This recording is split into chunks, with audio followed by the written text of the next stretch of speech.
नमस्कार, जगदूत हिंदी राष्ट्रीय समाचार पत्र चैनल में आपका स्वागत है। आप देख रहे हैं जगदूत न्यूज।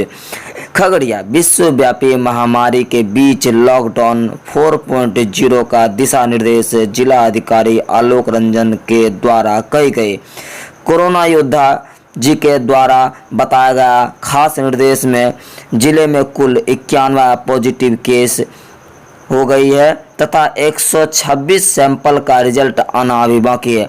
राहत की बात तो यह है कि अब तक 8 मरीज निगेटिव की पुष्टि हुई है।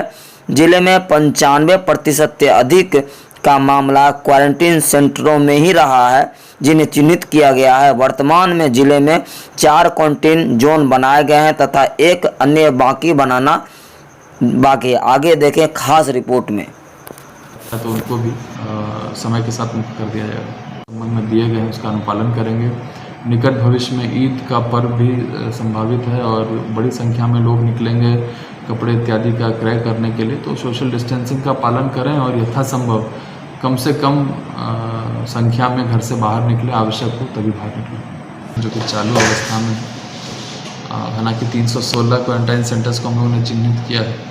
अप्रत्याशित रूप से बड़ी संख्या में श्रमिकों का आवागमन अभी हाल फिलहाल हुआ है और प्रतिदिन लगभग 10 से 12 ट्रेनें यहाँ पर खगड़िया में रुक रही हैं। अन्य ज़िलों में भी जहाँ रुक रही हैं वहाँ पर खगड़िया के ज़िले के जो वासी हैं उनको बस के माध्यम से या ट्रेन के माध्यम निकट मोटरसाइकिल पर एक ही आदमी अनुमान्य होंगे जो 4 व्हीलर होगी, उसमें एक आदमी पीछे और ड्राइवर एक आगे बैठ सकेंगे और साथ ही साथ आपके जो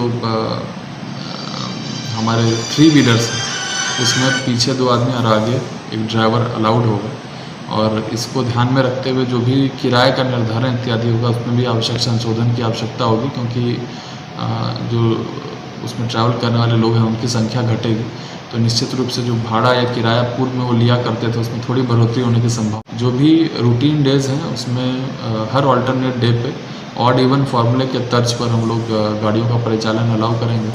आपके माध्यम से मेरा सभी खगड़िया वासियों से एक अनुरोध है, अपील है कि कोरोना संक्रमण का जो दौर है अभी समाप्त नहीं हुआ है। हालांकि लॉकडाउन 4 के उपरांत जो काफ़ी रियायतें इस संबंध में दी गई हैं, लेकिन इसका अर्थ ये नहीं है कि हम लोग ये मान लें कि संक्रमण का जो खतरा है वो हट गया है और सोशल डिस्टेंसिंग इत्यादि का पालन ना करें। इसलिए अब भी सारी रियायतों के बावजूद भी हम लोगों को सोशल डिस्टेंसिंग और मास्क पहन के निकलना है सार्वजनिक जगहों पर और प्रयास करना है कि आवश्यकता अगर ना हो तो घर से बाहर ना ही निकले।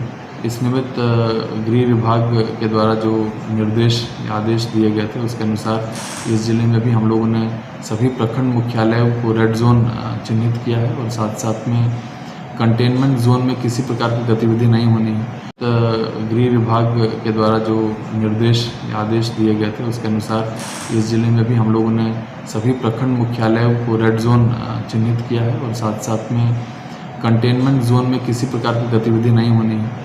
रेड जोन में लॉकडाउन के समतुल्य जो पिछले लॉकडाउन की भांति जो व्यवस्थाएं थी कि एसेंशियल सर्विसेज की दुकानें खुली रह सकती हैं और एग्रीकल्चर से रिलेटेड दुकानें खुल सकती हैं, वो सारी आज भी यथावत वहाँ पर खुलेंगी। लेकिन बाकी रेस्ट्रिक्शंस जो लॉकडाउन 3 में थी सेम रेस्ट्रिक्शन अभी रेड जोन में जो सभी प्रखंड मुख्यालयों को चिन्हित किया गया वहाँ पर प्रभावी रहेंगे। शेष जो अन्य क्षेत्र हैं जो रेड जोन में नहीं है, आइसोलेशन या कंटेनमेंट जोन का हिस्सा नहीं है, वहाँ पर अब सभी दुकानें खुलेंगी और हम लोगों ने इसका दिन निर्धारित कर दिया है कि हर ऑल्टरनेट डे रोड के एक साइड की दुकानें खुलेंगी और दूसरी साइड की दुकानें बंद रहेंगी। इस निमित्त आदेश भी निकाला जा चुका है।